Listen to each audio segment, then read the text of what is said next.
What you doing, BBI? Today is one of them days.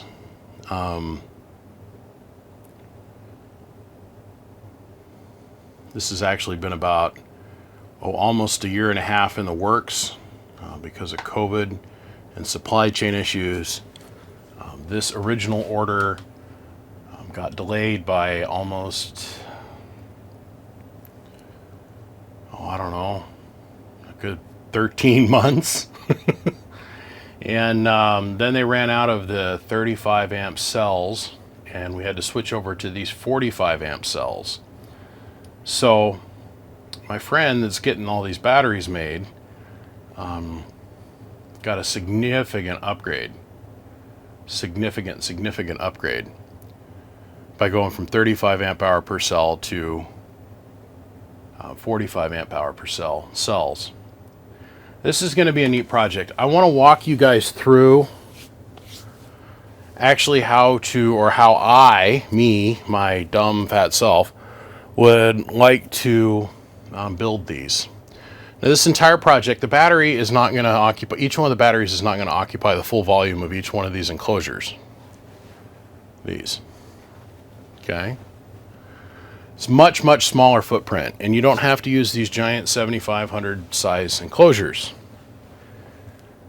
But we have to have form to function. Okay? This gentleman here is going to have he's going to replace all the lead acid in his semi. He's going to go completely lithium in his semi, which I think is freaking awesome. Okay? So his batteries that are in his semi and his current battery tray that's in his truck that holds all the batteries for his truck happen to be this particular case size. That's the reason that we went with this large case. Otherwise, we could almost go with about, well, height-wise it'd be a little bit tight. But as far as like width and depth, we could probably go with a smaller cabinet. But I digress. That's the reason the cases are so big. But when we're done, they're going to weigh like a 16th of what a lead acid battery would weigh. They're going to have probably 5 to 6 times the amount of electrical density to them. And they're going to last a decade. A decade versus 3 to 4 years. So, on that note, let's go ahead and let's jump over and let's start building this thing. What do you guys think? Okay, serious mode now, you guys. No cracking jokes, because what we're going to build here is 4 electrical bombs. You're going to want to work on a towel or a non-conductive surface. Working on your dad's workbench that's got metal on it that he rebuilds transmissions on is going to end up in very poor results for you. Okay? We're going to go over this step by step. I've done this in one other video, but I've never done it to where I put them in a case. I just kind of described to everybody how I did it, and then I've heard probably a dozen different variations of what I said and how people interpret it. So I'm going to utilize this video to be able to visually show what we're doing. Okay, and what I have pictured in my mind. The whole point behind what we're going to do with the epoxy downline is to make it so the cells don't move around. There's going to be a couple running themes as we go. One of them is going to be aware of your surroundings, work in a safe environment, wear your personal protective gear like safety squints and that kind of thing. All right? Do not work on a metal surface. The really big one is we don't want to over tighten the lugs, 7-inch pounds. And what our main goals are. So we're going to shoot for that the entire time. Now, the safety advisory is over. Let's be serious about this. Now I'm going to utilize time lapse as we go. I'm going to explain to you what I'm doing, and then I'm going to kick it into time lapse until I'm done. Then I'll come back and I'll talk a little bit. So, what we need for this portion of the assembly video is we're going to need a voltometer. I'm just going to grab my old trusty handy dandy 20-year-old Fluke 73. We're going to need an L sharp A. Okay. And time. We're going to grab this first cell. We're going to look at it and we're going to identify what we have in our hands. We've got negative, positive. Okay.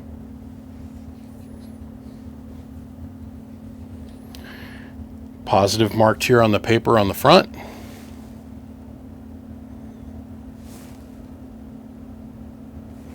Right here.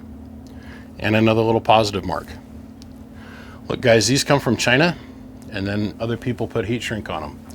And if you notice, as we're looking at this line of lithium cells, all the positive posts are facing towards us, but the logos are flip-flopped on several of them. That's because excess power puts a logo on both sides. You see that? So the logo orientation is not something that you can use as a direct indicator of what the positive and negative poles are. I've heard that. Well, the logo's the right direction on all the batteries. Why'd it blow up? Look, I am a firm believer in let's trust and identify. Now, some of these cells that you pull off the assembly line here that we're making for ourselves are going to be a little bit low, and you want to mark those cells so you can come back and measure them after you fully charge the battery to make sure the cells have come up for voltage. Okay, so we verified with our voltmeter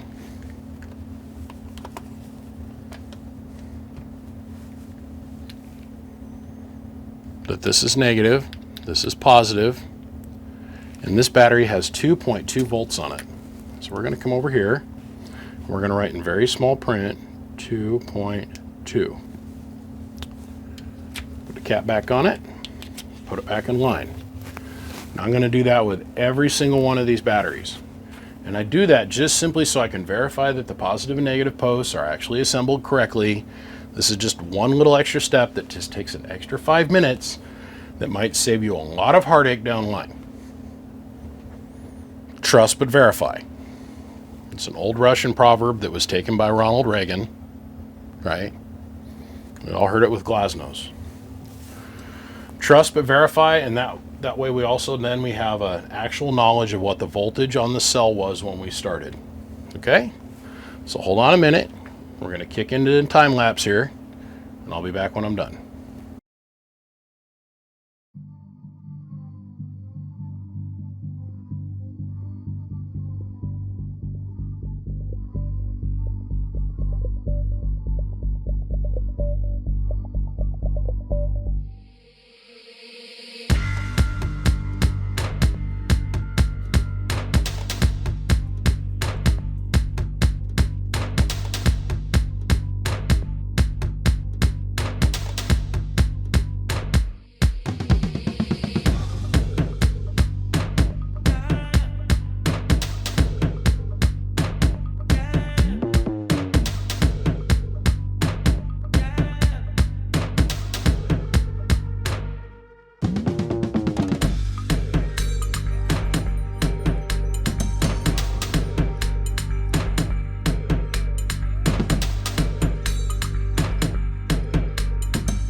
Okay, so what we just did is we identified that everything was labeled properly from China. Why wouldn't we, right? And it gave us the opportunity to sit here and visually examine our caps, not our caps, our cells, and look at them. Look at our threads, make sure that the threads aren't oxidized, make sure our plates are good, make sure that we don't have any bubbles here, no deformations. I mean, let's face it, these come from China, they put their wrap on them, they buy a certain quality of cell, they put their wrap on them, and then they sit in a warehouse. The guys go and pull them real quick, and they send them out the door to us for us to consume. It's up to us, the end user, to identify what we have and make sure that we are working with it properly and it's safe. All of these were within 1/10 of a volt, except for this one. This one right here tested out at 9.57 volts. So 0.957, which isn't that big of a deal. The rest of these all were within 1/10 of a volt. 2.2, 2.1, roughly. I don't think there was a 2.0 anywhere in here. So this one cell we're going to have to keep an eye on. Now, because it was shipped in a storage state, and it hasn't been charged, recharged, recharged, charged, recharged, charged, recharged, I don't think that there's going to be a problem with this, but we're going to watch it. We're going to put it on the end of the stack of batteries, and we're not going to put it in the middle of the chain. We're going to make it so like this is our positive post, or this is our negative post in the battery. So if we need to have access to this and this battery doesn't come back up, we can quickly pull it out of line, get a hold of the guys at Excess Power, they drop ship us one cell, we send this one back, or we throw it away or whatever. While working with these cells, be mindful of the fact that the cell body is basically about 4 times thicker than aluminum foil. Any sharp action or even dropping it too far or too hard can cause permanent damage to the battery. Hence the reason the case that we're going to put them in, hence the reason the epoxy that we're going to suspend them in, partially suspend them in, is to keep the cells from doing a couple different things. Banging into each other, rubbing on each other, or vibrating apart and becoming loose, and then we lose the whole value of the battery anyhow. Okay? We're going to put them in a case for a reason. That's my problem child. I'm going to set the problem child off to the side over here for a minute. So let's start here. We're going to remove our post cover on our positive, and we're going to work on this one battery in reverse. We're going to take our carrier bar, and we're going to take out 2 of our nuts. Now, this is where everybody goes and they get the brilliant rocket scientist genius idea, and they're going to like, man, I'm going to get out my impact, and I'm going to drive this son of a bitch on there, and we're going to make that son of a bitch hold. If you're dumb enough to do this kind of shit with your batteries, you deserve to have your battery blow up. This is absolutely the wrong way to do this. This and these don't go together in the same breath. You don't use crush nuts. You don't use star washers. You don't use these things. The mechanical amount of torque that you got to put on the threads to get like a split washer, a washer that's been cut, to crush, you've already overdone it. And you could possibly damage the battery. 7 inch-pounds worth of pressure is all that we want to apply to the end of this battery, or just a little bit over hand tight. We're going to let chemistry do the work for us. Strongly suggest that we use some blue Loctite. Shake, shake, shake, shake, shake, shake. All right. This first cell. Now remember, these are going to get put inside of cases, and we're never going to see them again. But now me personally, I have one that's built in a clear acrylic case that I made myself. And before I went and I dunked it into the tank, I made sure all the excess logos were all faced the same way. They're all orientated the same way because people are going to look at them. For this particular construction, it's not anything that we got to be overly concerned with. So we're going to just take and thread this on by hand. Okay, the little tiny, this tiniest amount of blue Loctite in play. And then we're just going to hand crank this down tight. Not He-Man, not Master of the Universe, 7-inch pounds. That's it. Nothing else to it. No magic. A little bit of blue Loctite will help hold everything in place. Grab our next cell, and because this is our positive post, now we're going to attach our negative post. You see that? So now the 2.2 volts is here. Over here we have 4.4. Once again, stick it through our shorting bar, our bus bar. Just put the smallest dribble on here, because if you end up having one of these freaking cells fail, all you got to do is come back. Well, once you get them in an epoxy, you're set for life. But all you got to do is come back and heat the nut up a little bit. No direct flame attached to this. Heat the nut up a little bit, and then you can break this free. 150, 200 degrees on the nut, and save yourself a bunch of heartache.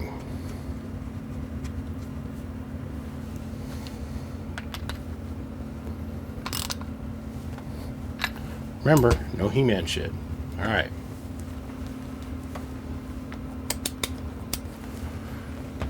Remember when we were kids, Christmas Day would come, and even the dumbest of the dumb-witted were able to figure out that if we had 2 AA batteries, we would be at what volts? That's right. So we're going to hook up our ground lead, we're going to hook up our positive lead. Now we have 4.4. We'll attach another cell here, and we'll have 6.6. That's rested voltage non-charged cell, okay? I'm going to continue to stack, and we'll be back.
Did everything right. 13.26 volts. This is one battery, okay? That's as hard as this gets. Now let's talk about some other things. Do not drench all of your threads in blue magic schmoo. Don't do it. It's not worth it. It's going to cause you problems down the road. But I don't want anything to come apart. It won't once you see what we're going to do with this coming up. We just want this together well enough that we can pick this up and we can move it around for right now, and we want everything to stay orientated in roughly the same shape. in a minute, I'm going to take some black electrical tape and I'm going to go around the middle of the cells in a band to help support the cells' bodies. As you can see, the way that they're put together, these posts on the top of the cells are very delicate, 7 inch-pounds, like what we just said. It does not take much torque action this direction or this direction to break the cell. So we want to support this, and we want to set this aside and treat it like a little delicate flower, because it is. This would also be the time that we'd need to start having a conversation about a balancing board. Now, if you buy high quality lithium battery cells like these, me personally, this is a personal judgment call, and I'm not suggesting this in any way for you guys out there in YouTube land to do what I'm going to do here. I'm just saying, from what I've noticed, and having LTOs in my truck now going on 18 months, going through a 113 degree, 114 degree summer, and a negative like 17 degree winter, I haven't seen any need for me to have a balancing board yet on high quality lithium cells. A balancer is a device that has its own independent source of power, usually provided by the positive post, negative posts that are feeding the battery, and it's got a sensor that attaches to each one of the bus links. And what it does is it measures the differentiating voltage between the top of the cell and the bottom of the cell for each one of the cells. If you have one of these that's starting to go bad or come to the end of its, used life, it'll start not being able to have the chemical reaction that takes place inside the battery to uptake enough current, and it'll charge up low. So all the rest of the cells around it will be overcharged and having to compensate for this one cell. So it'll make it stay low in voltage, and eventually over time, discharge, recharge, discharge, recharge, discharge, recharge. This one cell is going to get so low that it'll have catastrophic damage to the cell. Okay? A balancer will see that this one cell is low, and it'll constantly keep kicking a little bit extra current through the balancer circuit to this cell to drive the voltage up and keep the charge level across all the 6 cells for the 13-volt battery that we build here even. This battery is a 16.5 volt max battery, and fully depleted with nothing left to give the world is about 12.5. Wherever we charge this in that range, that's where this battery is going to sit. You're going to have greater performance the higher you go in voltage, but really the butter zone for this battery is about 15 volts. So the perfect 14 volt battery for your mobile. And remember, you cannot use these in combination with lead acid. It's 100% no-go. The lead acid will sit at 12.5 volts with the vehicle off and will fully deplete your LTO cells. So every single time you go to start your truck, you're going to have to completely recharge your LTOs, and it's going to murder your alternator. Just murder it. Remember, the chemical reaction of lead acid batteries limits the amount of current that can go into it. The chemical reaction that allows us to store and discharge electrical energy here, without getting too technical, because I can explain it to you all in the technical terms and use big fancy words, but it's not necessary for you to understand what's taking place. The chemical reaction that's taking place here gives up its energy so easily and absorbs energy so easily that your alternator at idle will go to full charge trying to compensate for this battery being fully depleted because your lead acid pulled it down. And unless you immediately start driving it, your alternator is going to overheat and melt down. Alternators are horribly inefficient. They work at about a 50% efficiency ratio. So if you're making 200 amps worth of current with your alternator, you're also making the equivalent amount of current in heat. And a little pressure plate on the alternator is back there spinning, creating a low pressure, pulling air through the alternator, isn't spinning at a high enough RPM at idle, cause the alternator overheat because it's at full output, and it'll burn up the alternator. Hence the reason that MechMan, our little buddies over here, when you buy the LTO harness from them, which is what I have in my Suburban, please feel free to go back and look at that YouTube video, that has a thyristor in it that measures the ambient air temperature of the alternator and the ambient air temperature of the cab underneath the hood of the truck, and it'll adjust its voltage accordingly. It'll push it up closer to 16 if it's really, really, really cold, because then it knows it's going to need to push more smooth on the batteries, or it's going to pull it back a little bit to keep the alternator from melting itself down. These are all things that you have to consider when working with lithium. But primarily, back on task, is I don't feel the balancing boards are necessary. If you buy high quality lithium, if you're buying cheap junk, like the lower grade of these same cells out of China directly because you think you're being smart and saving yourself $3 and screwing American economy over, you're going to end up having problems. Battery number 1 completed. Okay, so what we have here is 4 16 volt batteries. Now our problem child cell is right here, and I know it's going to come back, but it's this one right here. And that's the reason that the voltage on this is going to read a little low. Let me clip on here, and it's going to show us 11.94 volts, where its partner in crime over here is 13.2. That's because this one cell right here is a little low. Okay, so now we're going to play a thought experiment. You do not have to configure the batteries in this format. You can make them into any shape you want. You can make it look like a snake. You can do anything you want to hide your batteries. Each one of these weighs 17 pounds. Now we know for a fact, because we've tested it, that we can put 1,000 amps worth of load on 2 of these batteries. That's where you take the negative and you tie them together, and the positive together in parallel. And we can put 1,000 amps worth of load for like 15 or 20 minutes to go from fully charged at 15, 9, 16 volts till you're down in the 13 volt range.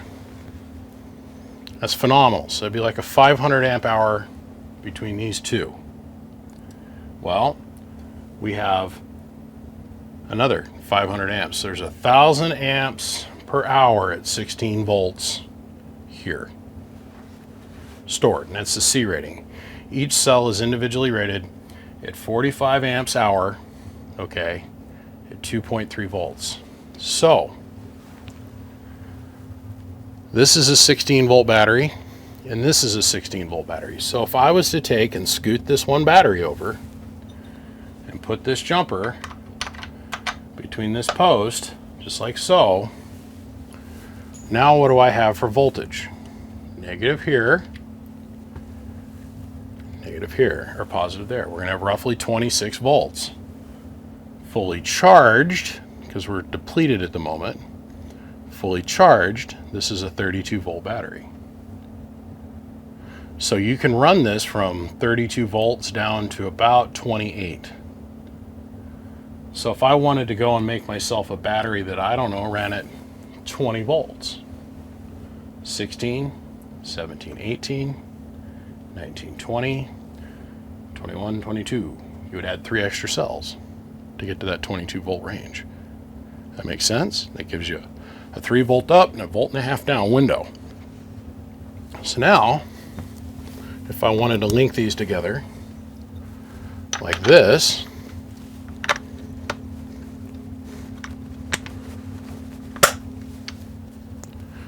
what am I going to have for voltage here?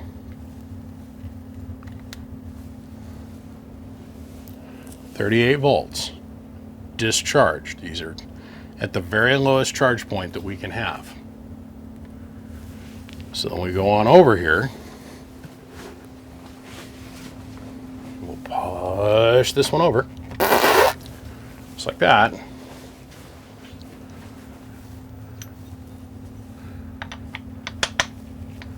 And now we're going to put this shorting bar in play. We're going to hook that up. Now resting, we're at 51 volts. Fully charged will be over the 65 volt range, right? Okay. How many amps is this battery bank now? Instead of being at 500 amps or 1,000 amps, we're going to be sitting roughly at about 250 amps per hour in theory.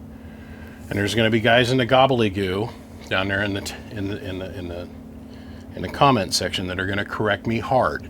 And I know this. I'm too freaking lazy to do the math, so feel free to correct me in the comments below. You're not going to get any pushback from me. You can call me all the names you want. I'm just too lazy to sit down and do the math. I don't really care. But the idea is that you can increase your voltage, but your amperage is going to go. So you're going to have a phenomenal amount of storage from just one cell at 16 volts at about 250 amps, roughly, pulling a number out of my ass just so we can have the thought experiment. We can increase our voltage, but our amp load is going to stay roughly the same. In theory. But the way we're going to run this is, come on, Daddy, come on, Daddy. This and this and this, like so. And we're going to have 4 independent, completely different batteries and 4 separate cases.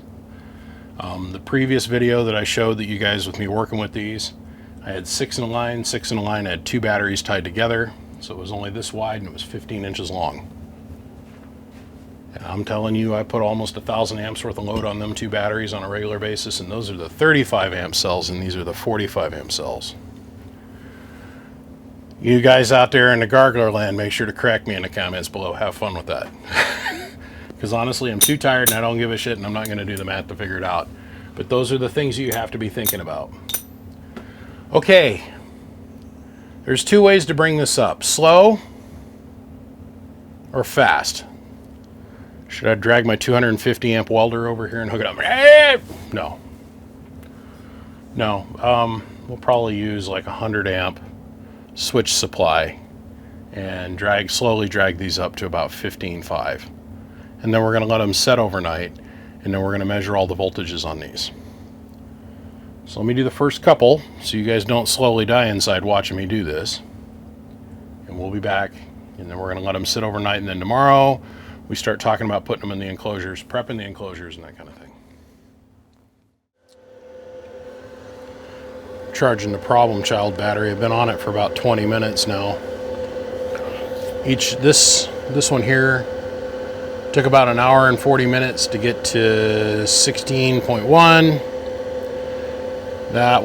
This one here took about an hour and a half to get 16.3. This one here took almost 2 hours to get to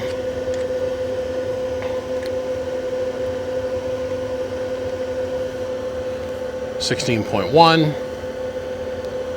So sitting here slowly chooching away. I'm pushing 90 amps on it at the moment.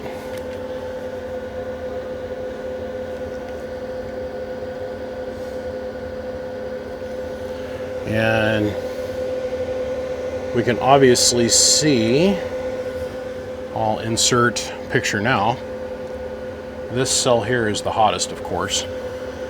I'm not jamming a ton of juice on these things. I'm just slowly walking it up. This is a Meanwell RSP 1500. So it's a 100 watt supply, but when you get up there past the 15 volt range, it falls off. So all it does is about 90 amps for the shit. Of course, I do have it absolutely hooked up with the most highest quality connectors in the world here. See what I'm saying? This can make any difference. Just letting this sit here and charge. Now, what we'll do is we'll get a final voltage going on here. We'll get everything topped off, and then well, let's just do this now.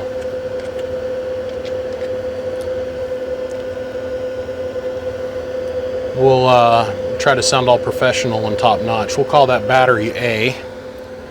Is at 16.8. Battery B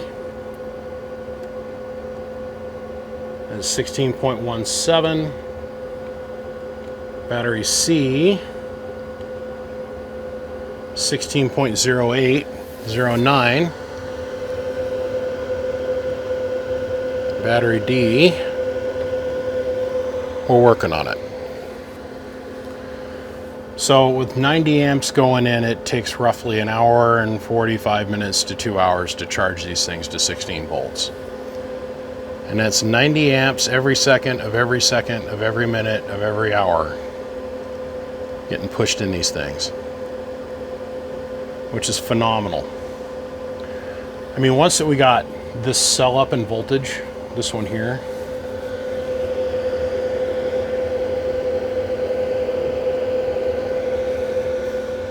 this cell is now at 2.25, but of course it's got to have 90 amps worth of current flowing through it to match up with the other cells, right? So pull the power supply off and it's going to fall. So like I said, I'm pretty sure we're going to be able to salvage that one cell. It's going to come up full bore.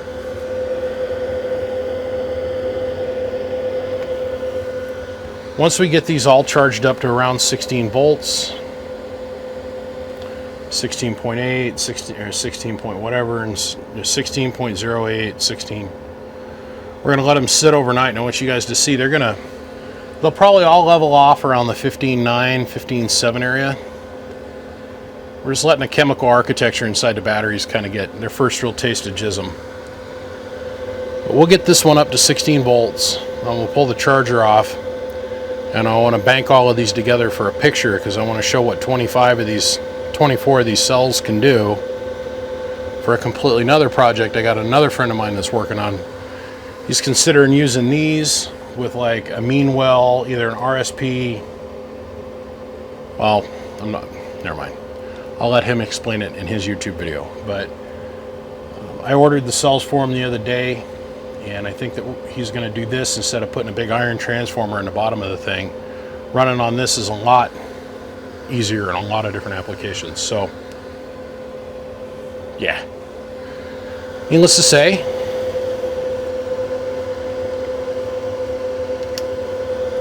$16.05.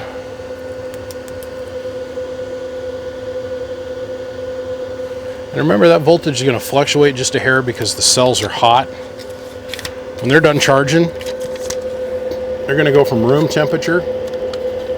When they're depleted, you're going to push 90 amps on them for an hour and a half to 2 hours.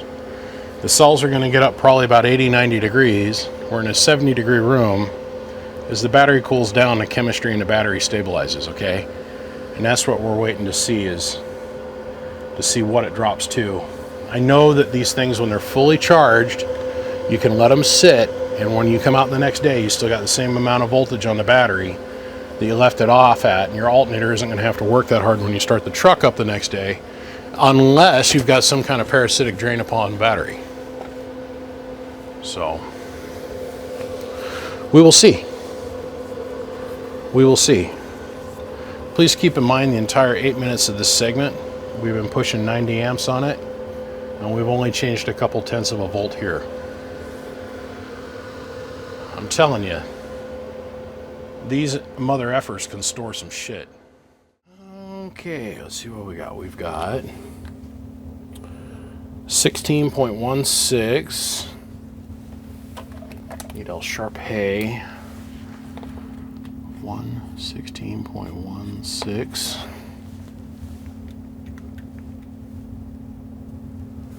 Cool. 115.95.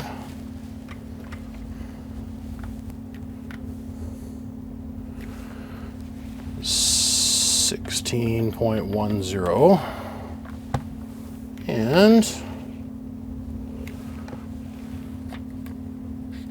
16.06. Okay. Now we're going to let these sit overnight because it's the end of the day and I'm waiting for my 2-part epoxy to show up, and we'll see where we're resting tomorrow. But I have a pretty good feeling we're going to be within a tenth of a volt of all of these voltages, because I keep getting asked the same question. Well, what's their resting voltage? And I'm like, whatever you frickin' charged it at. So we'll see. We'll see. Okay,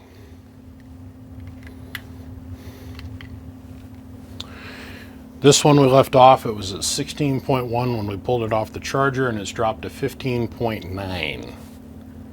Or pardon me, 15.59. Which is not all that significant of a voltage drop. Gotta remember, as we're charging this, the chemicals inside the battery are getting hot, and we're pushing up over voltage. This is about where we want to sit, about 15.5. We pulled the charger off at 15.95 on this one, and it dropped to 15.45. So if I would have brought it up on a voltage, let's say 15.8, 15.9, and let it sit there for a long period of time, we'd have a higher resting voltage. Because as you start to increase in your voltage, your amp draw tapers off and it becomes very slight. So when you start, let's say the battery's still pulling 2 or 3 amps worth of current, when you pull the charge leads off, it's going to come back down a little bit and come to a different resting voltage. This one we pulled the leads off at 16.6 and it fell to 15.82. Please note, it is Sunday evening, and the last segment that you guys watched was actually filmed on Saturday afternoon.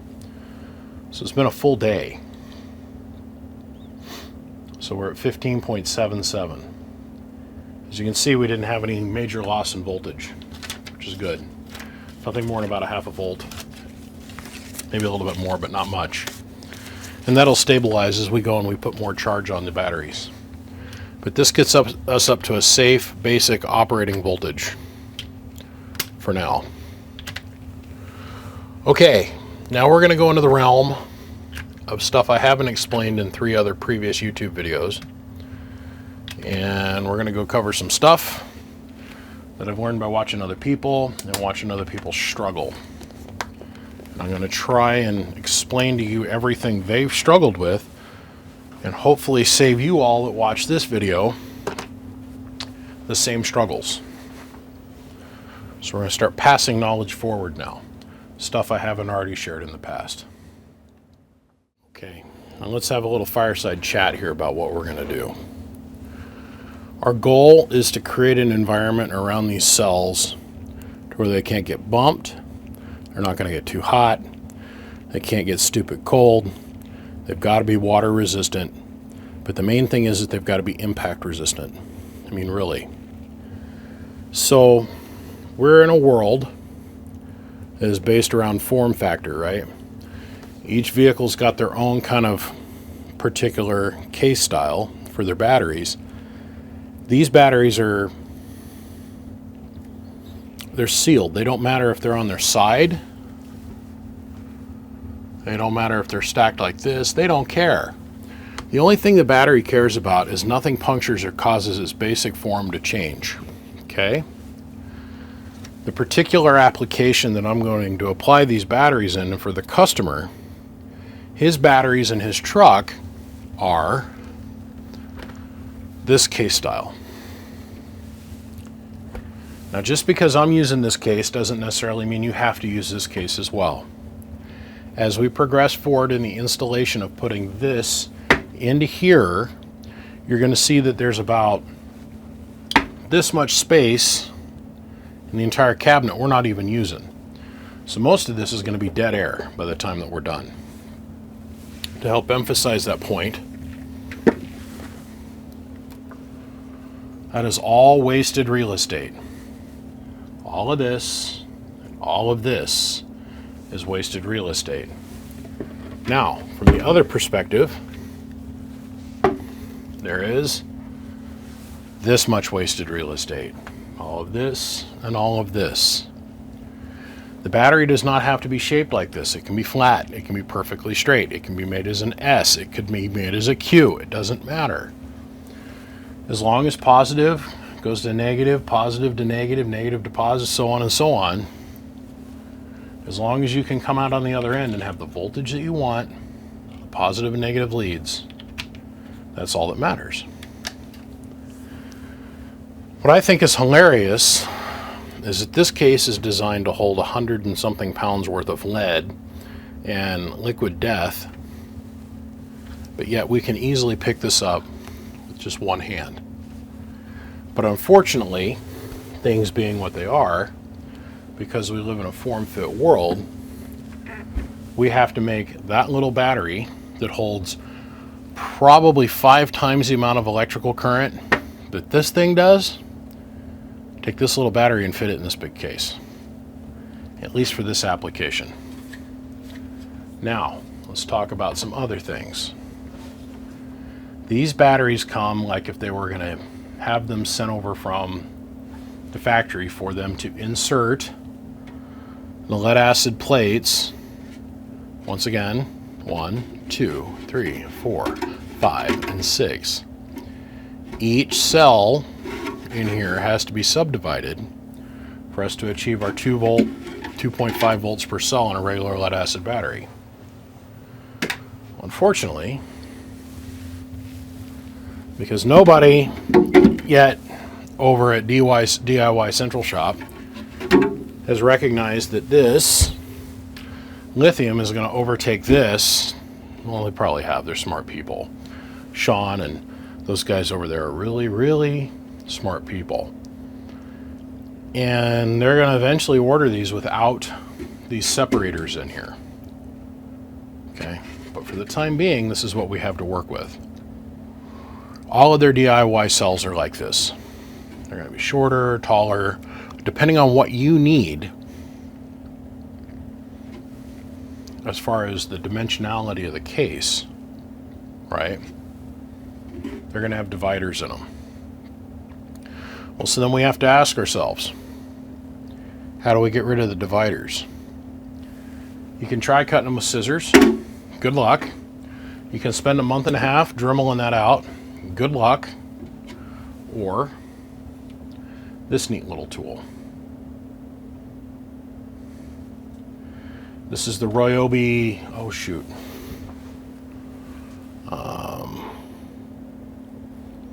One Job, I think is what it's called. So Ryobi 1 Plus cordless tool system, multi-tool. But God, what do they call this thing?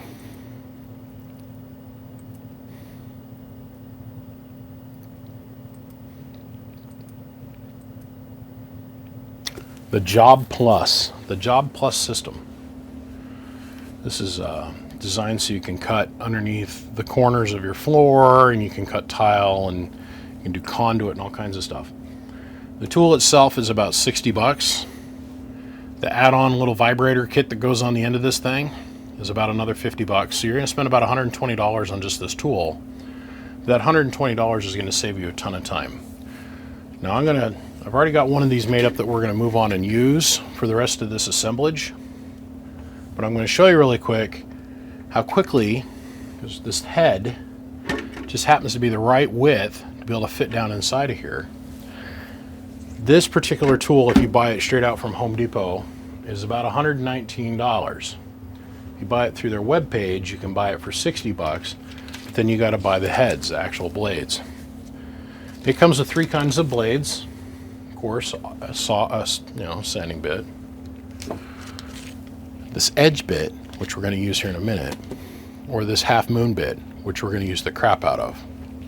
The half moon bit works perfectly because we can lay it up against the edge of the cabinet, turn it on, and it'll buzz right down 2 plates.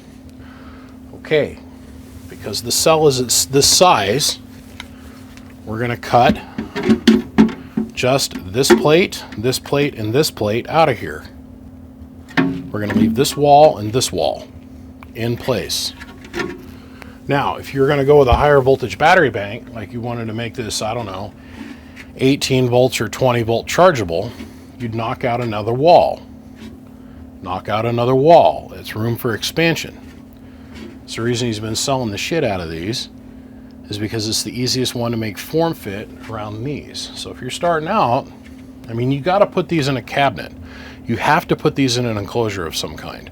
And cutting these out and filling them with expandable foam, don't do it. I'll get to that in a little bit.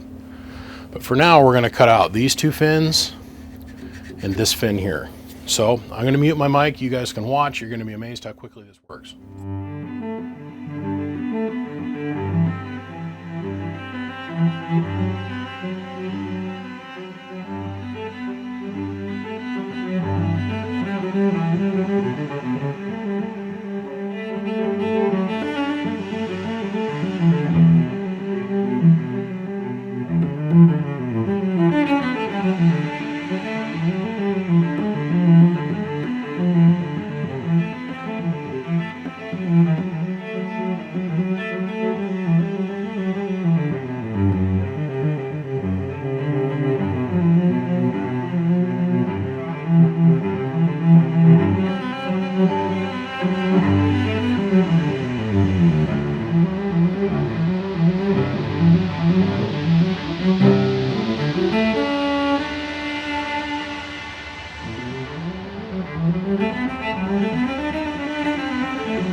It's just that easy. So now what we've got here is a fairly smooth cut, another fairly smooth cut, and what I'll do is I'll come over and I'm going to cut this third fin out, this third divider, and now we have enough room to drop all of our cells down in here. I'll change to the flat nose bit, this one here, because now we can bend our walls out of the way. We can take our tool, just reach down in here, and zip off the bottom of the cell. I'll be back. The reason I'm showing you this is because I have noticed that these next couple steps were the hardest things for people to understand what I did after they watched my video. When you see the video of my battery that I built for myself, it's about that much longer, but I built it with a completely clear, half-inch thick Lexan case. And I suspended rods down between the battery cells, and they're held in place with epoxy. And it's crystal clear epoxy that I used on that setup. The reason I had to do that was because, well, I travel all over the place and I show people, look at this new technology. I can't just have a gray case. They're not going to understand what that's all about, right? I had to make the case clear. Well, that's a whole different set of assembly processes. So I've had several friends that have attempted to emulate what I did with my truck and my setup, my workbench. And they've tried to do this themselves, and I have listened to the problems that they have gone through, and trying to get these dividers out was the hardest thing. This took about 10 minutes for me to do this one case. So you got to plan on spending probably an hour to do 4 cases. Now on the inside, we don't have to get it perfectly freaking smooth on the bottom, because we're going to be sitting this thing on a piece of foam on the bottom of the case, and eventually. We want it relatively flat, and we don't want to have any sharp, jagged edges down the side. Okay, this is just real world talk. This isn't like, oh look, I called this company and I'm assembling some part. You're going to have to work on this a little bit. This is the way it is. Nobody makes a universally accepted case for these things yet. So if you want the fancy new flash technology, you got to be willing to work at it just a little bit. It's going to take some tools and a little bit of time, but it's simple enough that I think that anybody can do it. Okay? So now what we need to do is we need to cut down the edge here and cut down the edge here, cut down the edge here and cut down the edge here, and then shave a little bit of this top portion of this baffle off. If we go look at our lid, our top piece, we'll see that these are all subdivided, because all they're having to do is make a connection from here to here. Well, our battery is going to sit inside of here. So we've got to have a way to get our aught gauge cables from the top of our battery up to the battery posts. So let me grab up the old hand vibrator tool again, and we'll cut ourselves little notches here in the top, just roughly, and you'll see what I mean. Okay, so now we vibrated our way through the cabinet. Pretty straightforward. So now we have enough room to easily drop this down in here. Now, this is the next biggest tip I'm going to give you. Let's go look at what we got for real estate. We've got plenty of room on the sides. Got plenty of room back to back.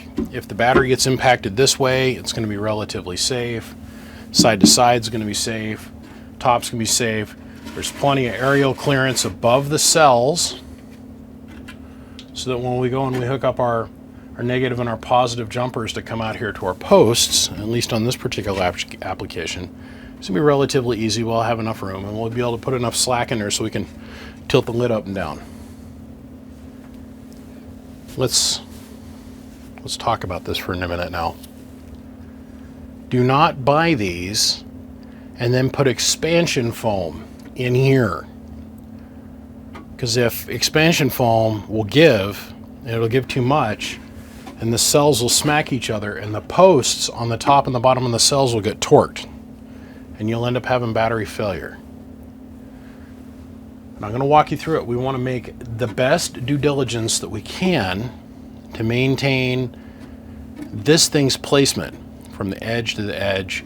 We don't want the nuts to come undone, because once we seal this, it's in here. And we got to do the same thing with our power wires that are going to be in here. I mean, we're going to have to put rub guard on stuff. We're going to have to put, the eyelets are going to have to be soldered, because once they go in here, they're not coming out. It's not coming out. Oh, I had a nut come loose. Oh, the whole battery's garbage now. We have to think ahead, plan ahead, think big. Okay. Now, as we go, I'm going to share with you some other things that I have picked up by watching other people do this and going, well, yeah, I wouldn't have done it like that, but I understand how you ran into that wall, to try and help you guys survive this a little bit. But believe it or not, we're pretty close to being done. All the hard work's done. It's literally twist on some bolts. The hardest part's cutting this shell out and making it ready to use. All right. Let me get prepped up for the next step. Okay, as I get prepped up for this next step, I want to talk to you guys about something. Not all epoxy resins are the same. We're going to use marine epoxy. One, because it doesn't need to be clear. And two, it has a quicker cure time. And three, it's completely water resistant. So for any reason, most all epoxies are completely water resistant, blah, blah, blah. Mostly it's the cure time. You don't want to use like 5-minute epoxy. It gets too hot. The total cure time on this is going to be 10 hours. From we pour the epoxy in, and then we pour in the hardener, and then we mix. 10 hours. And this will be set. Had a friend of mine attempt to do the same thing, and he didn't read the fine print on the epoxy he bought, and it took like 15 days. Read the fine print. Read the fine print. You don't want it too quick, because the epoxy flashing off and kicking over will get too hot and it'll damage the cells. So you want something that's going to take 12 hours or so to get done. Just something to think about.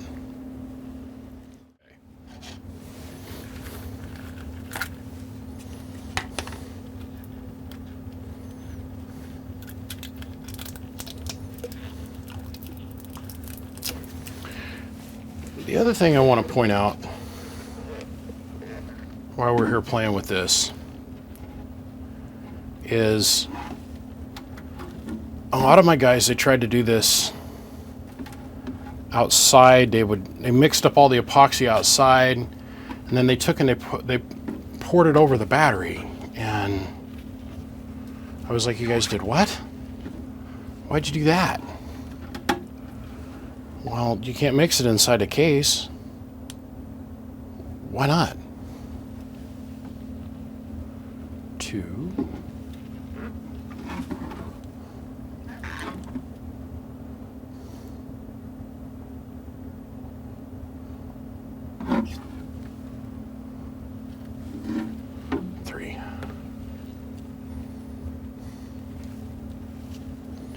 This isn't going to take a bunch. you guys. The other thing is that I had guys that they completely submerged the cells in epoxy. You don't need to do that either. That's just a recipe for disaster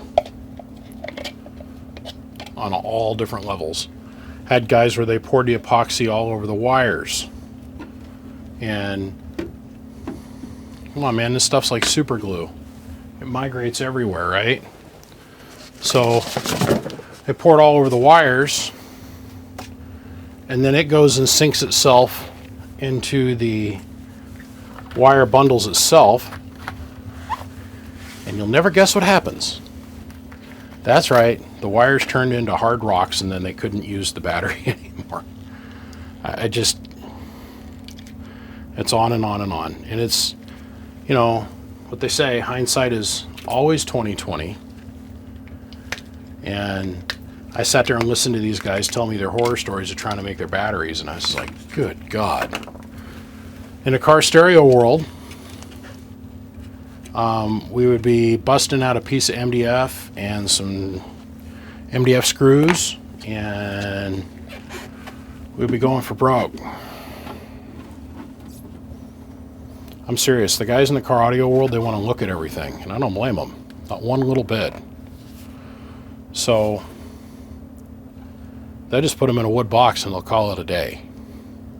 Once again, cells are going to, slightly vibration high environment, right? The cells are going to bang into each other, and you might have some deformation that takes place.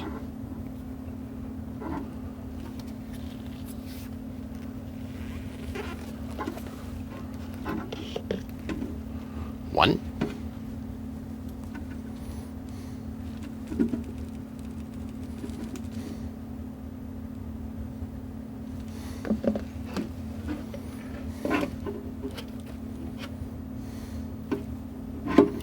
It's a sloppy, gooey mess, but all for the love of the game, right?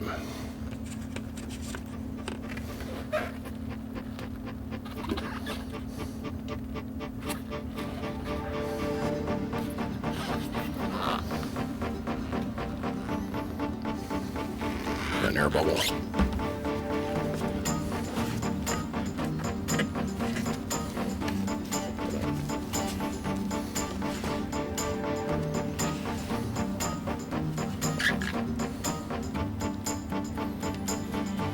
Do I have an air bubble?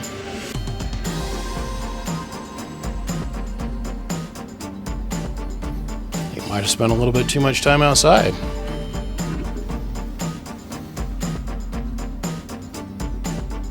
Stuff sure does not want to move fast.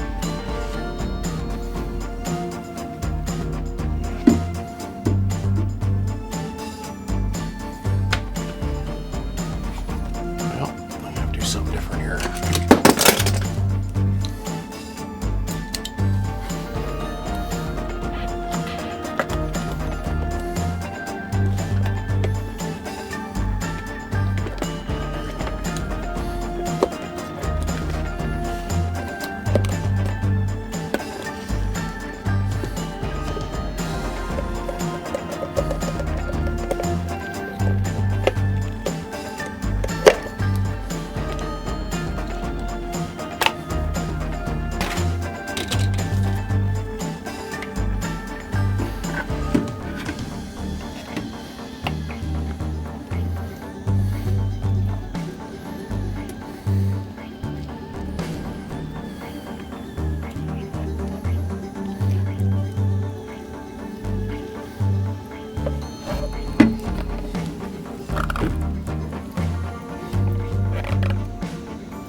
Okay, let's mix.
Okay.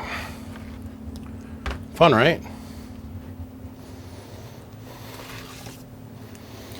I'm going to take a little piece of cardboard and I'm going to lay it on top of our lake of epoxy. And the point behind the cardboard is so I can get some suspension height off the bottom of the case from the cell leads, the posts. Because believe me, the epoxy will take up that entire gap completely inside the cardboard. It's going to weep itself down inside the cardboard and it's going to be really hard and stiff. I want to stand it up so it's not sitting flush.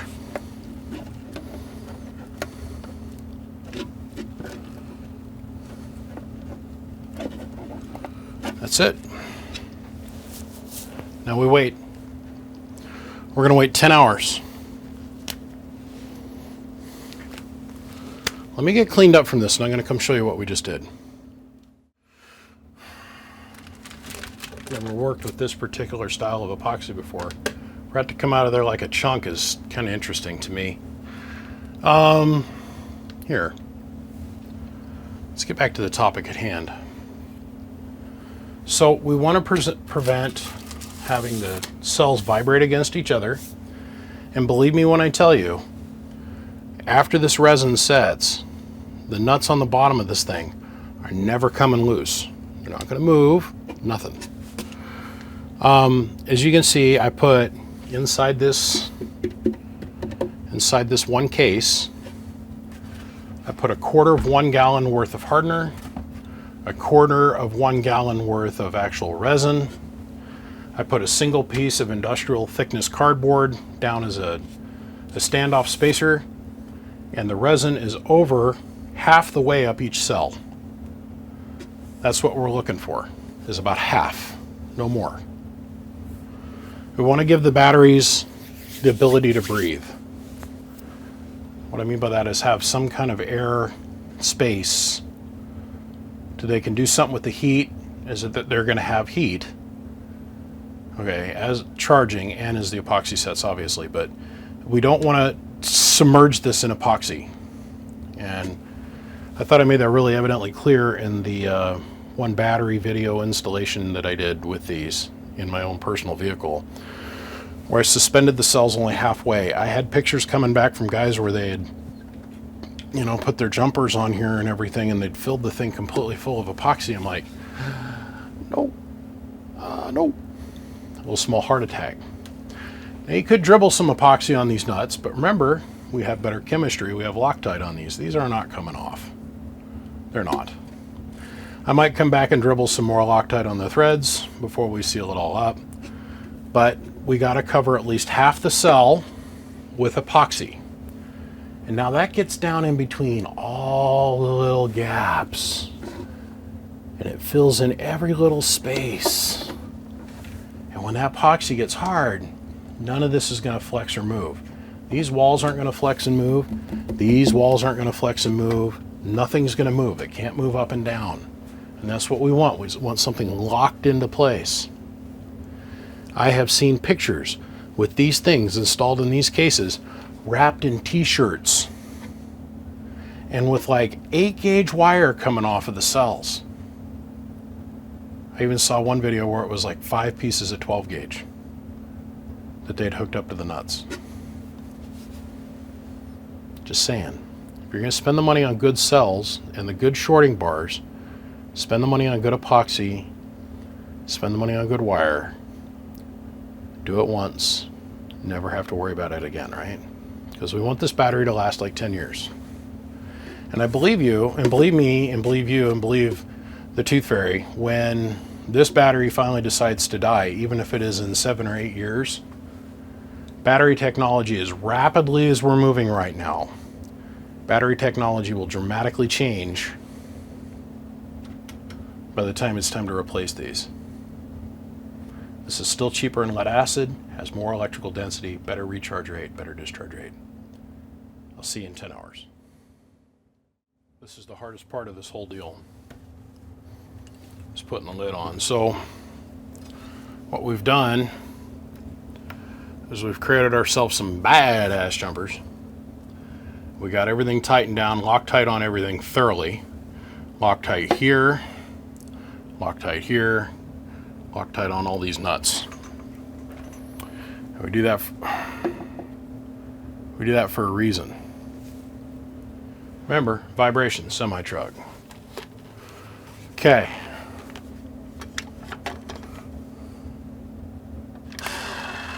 This is window urethane for automotive use.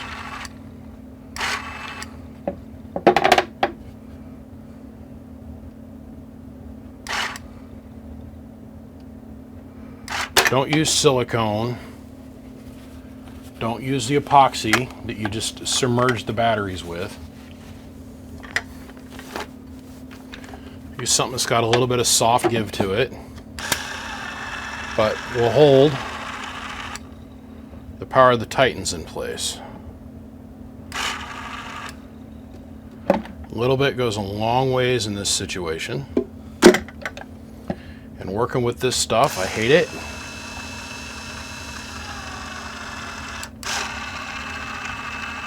Because it gets all on everything, and then it's like next to impossible to clean off.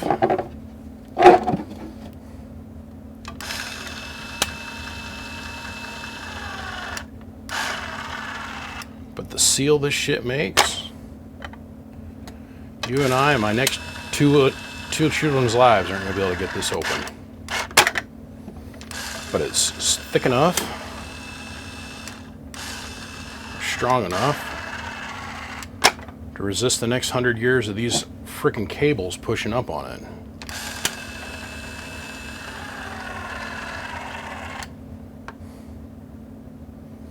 And by the way, this will be the last batteries that I ever build for anybody. This is a pain in the ass, giant time suck. I don't want to do it no more. It's way more expensive than I thought it was going to be. And no is my answer from this point on. So please do not call me and ask me to do this. I don't want to do it. But now I'm showing everybody else how to do it, so you can go do it on your own. Okay. Nope.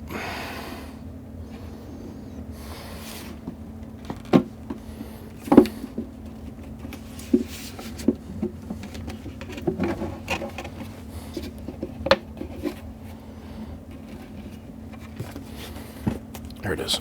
We're done. We got it on there. But I got urethane all over my hand. Okay, so now we're not going to panic. We're not going to panic. I'm going to take carb cleaner or electronic wash. And first we're going to clean ourselves up.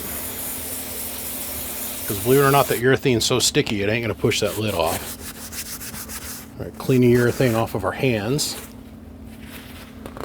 I guess I could use white urethane, but black's just so much more dramatic. Take a little bit of electronic wash and wipe the urethane off the lid.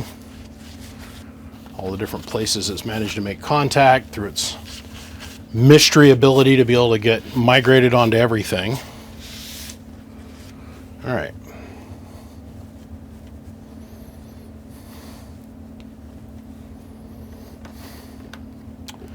Turn it upside down, and the weight of the battery, the 20-something pounds that we have a battery now, it will finish the job. And tomorrow, 10-12 hours from now,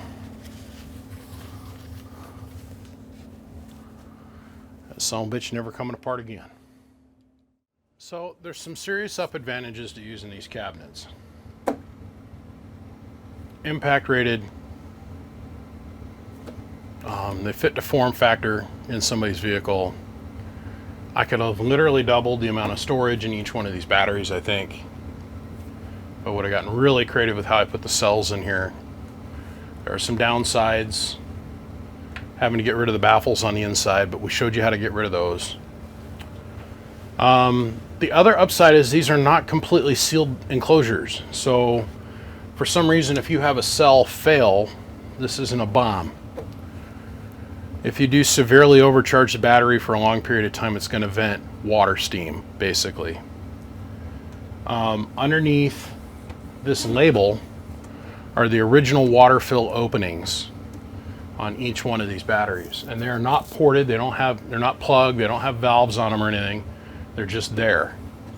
So if you have a severe overpressure on the inside of this cabinet, it's going to blow the label off. That's it.